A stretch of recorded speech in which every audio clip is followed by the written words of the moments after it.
Zaposlovanju tujcev in napotitvi delavcev na delo v tujino se pojavljajo številna vprašanja. Pravne podlage, ki urejajo to področje, so zelo specifične. Predvsem je treba tukaj upoštevati pravni vidik, davčni vidik in pa socialni vidik. Vprašanja, ki se pojavljajo na tem področju, so predvsem, kdaj sploh delavca napotimo na službeno potovanje v tujino in kdaj je napoten na delo v tujino.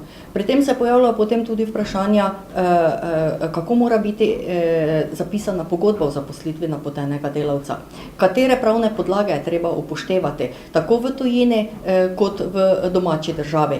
Prav tako je zelo pomembno tudi upoštevati davčni vidik napotenih delavcev, predvsem povračilo stroškov, ki se delavcem lahko izplačajo neobdavčeno. Zaradi posebnih pravic delavcev in na drugi strani obveznosti delodajalcev je seveda treba vse te postopke izpeljati brez napake.